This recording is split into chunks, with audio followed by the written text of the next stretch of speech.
Hi hello ನಮಸ್ತೆ, ನಾನು ನಿಮ್ಮ ಮೋಟಿವೇಶನಲ್ ಸ್ಪೀಕರ್ ಡಿ ಅಂದ್ರೆ ಡೇರಿಂಗ್, ಕೆ ಅಂದ್ರೆ ನಾಲೆಜ್. ಎರಡು ಹತ್ರ ಇದೆ ಅಥವಾ ಇವರೆರಡು ಪಡಿತರ ಅವರಿಗೆ ಗೆಲುವು ಗ್ಯಾರಂಟಿ ಅಂತ ಹೇಳ್ತಾ ಮತ್ತೊಂದು ಮನಿ ಮೋಟಿವೇಶನಲ್ ಸ್ಪೀಚ್ಗೆ ನಿಮ್ಮನ್ನ ಸ್ವಾಗತ ಬಯಸ್ತೀನಿ. ವಿಶೇಷವಾದಂಥ ಪ್ರಾಣಿ ಅಲ್ಪೆಕಾ ಅಂತ ಹೇಳಿ, ಇದು ನೆದರ್ನಾಲ್ನಿಂದ ಬರುವಂಥದ್ದು. ಇದರಲ್ಲಿ ಕಲಿತಕ್ಕಂಥದ್ದು ಬಹಳ ಇರುವಂಥದ್ದು. ಯಾಕಂದ್ರೆ ಇವತ್ತು ನಾವು ಪ್ರಾಣಿಗಳಿಂದ ಬಹಳ ಕಲಿಬೇಕಾಗಿರುವಂಥದ್ದು ಏನು ಅಂತಂದ್ರೆ, ಇಲ್ಲಿ ಈ ಅಲ್ಪಕ ಏನಿದೆ ಅಲ್ಲ, ಇದರಲ್ಲಿ ಕೇವಲ ನಮಗೆ ಯಾರಿಗೆ ಬೇಕು ಅವ್ರು ಮಾತ್ರ ದೋಸ್ತಿ ಮಾಡುತ್ತೆ. ಅಂದ್ರೆ ನಮ್ಮ ಸರೌಂಡಿಂಗ್ ಹೇಗಿರ್ಬೇಕಂದ್ರೆ, ಕೇವಲ ನಮಗೆ ಏನು ಪಾಸಿಟಿವ್ ಥಿಂಕಿಂಗ್ ಇರೋದ್ರೆ, ನಮ್ಮ ಏನಕ್ಕೆ ಅನುಗುಣವಾಗಿರತಕ್ಕಂಥ ಒಂದಿಷ್ಟು ಜನರಿಗೆ ಮಾತ್ರ ಇದು ಫ್ರೆಂಡ್ ಆಗಿರುತ್ತೆ. ಇಲ್ಲ ಅಂತಂದ್ರೆ 10 ಅಡಿಗಳಷ್ಟು ದೂರ ಉಗಿಯತ್ತಿದು. ಏನಂತಂದ್ರೆ ಬೇಡ ಅಂದ್ರೆ 10 ಅಡಿಗಳಷ್ಟು ದೂರ ಉಗಿಯುವಂಥದ್ದು. ಹೀಗಾಗಿ ತಾವು ನೋಡ್ಬೋದು ಅಲ್ಲಿ ಯಾವ ಥರ ಈ ಒಂದು ಮೇಲ್ಗಡೆ ಇರ್ತಕ್ಕಂಥ ಉಣ್ಣೆಗಳ ಮುಖಾಂತರ ತನ್ನ ಪ್ರೊಟೆಕ್ಷನ್ ಮಾಡಬೇಕು. ಹಾಗೆ ಜೀವನದಲ್ಲಿ ನಾವು ಏನು ಮಾಡಬೇಕು ಅಂತಂದರೆ, ಯಾವುದು ಜನ ನಮಗೆ ಬೇಕಾಗಿದ್ದಾರೆ ಅಂಥವ್ರಿಗೆ ಮಾತ್ರ ನಾವು ಫ್ರೆಂಡ್ಶಿಪ್ ಮಾಡ್ಕೋಬೇಕು, ಬೇಡಾದವ್ರನ್ನ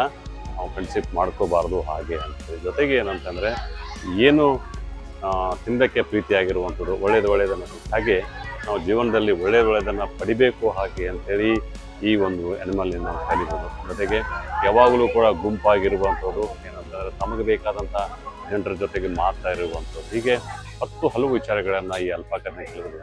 ನೆದರ್ಲ್ಯಾಂಡಿಂದ ಬಂದ ಜಾಸ್ತಿಯಾಗಿ ವಿಶೇಷವಾಗಿ ಏನಂತ ಶೀತಲ ಸಮಯದಲ್ಲಿ ನಡ್ತಕ್ಕಂಥ ಒಂದು ಏರಿಯಾದಲ್ಲಿ ಇರುವಂಥದ್ದು. ಏನಂತಾರೆ, ಮುಂದುಗಡೆ ವಾತಾವರಣ ಹೇಗೆ ಇರಲಿ, ನಾವು ಬದುಕಬೇಕು ಹೇಗೋ ಅನ್ನೋದನ್ನು ನಾವು ಇದರಿಂದ ಕಲಿಬೇಕಾಗಿರುವಂಥ. ಹೀಗಾಗಿ ನಾವು ಒಂದು ಇದರಿಂದ ಪ್ರಮುಖವಾಗಿ ಏನಂತಂದರೆ, ಫಸ್ಟ್ ಅಂದ್ರೆ ನಮ್ಮ ಜೊತೆ ಇರ್ತಕ್ಕಂಥದ್ದು ಹೇಗಿರಬೇಕು ಅನ್ನೋ ಡಿಸೈಡ್ ಮಾಡೋದು ಇದು. ಎರಡನೇದು ಏನಂತಂದರೆ, ಹೇಗೆ ನಾವು ಊಟ ಮಾಡಬೇಕು, ಏನಂತ ತಿನ್ನಬೇಕು ಅನ್ನೋದು. ಮೂರನೇದು ಏನಂತಂದರೆ, ಯಾವ ಸಮಯದಲ್ಲೂ ಕೂಡ ನಾವು ಹೇಗಿರ್ಬೋದು, ಅಂದರೆ ಶೀತಲ ಇರ್ಬೋದು, ಉಷ್ಣ ಇರ್ಬೋದು, ಮಳೆ ಇರ್ಬೋದು, ಚಳಿ ಇರ್ಬೋದು, ಎಲ್ಲದರೂ ಕೂಡ ಹೇಗಿರಬೇಕು ಅನ್ನೋದು ಇದರಿಂದ ಕಲಿಬೇಕಾಗುತ್ತೆ. ಹಾಗಾಗಿ ಮತ್ತೊಂದು ವಿಶೇಷವಾದಂಥ ಸ್ಟೋರಿ ಮತ್ತೆ ಭೇಟಿ. ನಿಮ್ಮ ಕಾಯಕ ಕೈ ಲಾಸ್ ಆಗದಾಗೆ ನಿಮ್ಮ ಕಾಯಕ ಕೈಲಾಸವಾಗಲಿ, ಲಕ್ಷ ಗಳಿಸ್ತಕ್ಕಂಥ ಲಕ್ಷ ನಿಮ್ಮಲ್ಲಿ ಬರಲಿ, ಸಕ್ಸಸ್ ಹಾರ್ಡ್ ವರ್ಕ್ ಮಾಡೋದ್ರ ಮುಖಾಂತರ ಸಕ್ಸಸ್ಸನ್ನು ಪಡೆದು ತಾವು ಕೋಟ್ಯಾಧಿಪತಿಗಳಾಗಲಿ. ಮತ್ತೊಂದು ವಿಶೇಷ ಸ್ಟೋರಿ ಮತ್ತೆ ಭೇಟಿ. ಅಲ್ಲಿವರೆಗೆ ನಿಮ್ಮ ಆಹಾರ ಔಷಧಿ ಆಗಲಿ, ಅತ್ಯುತ್ತಮ ಆರೋಗ್ಯ ನಿಮ್ಮದಾಗಲಿ. ನಮಸ್ಕಾರ.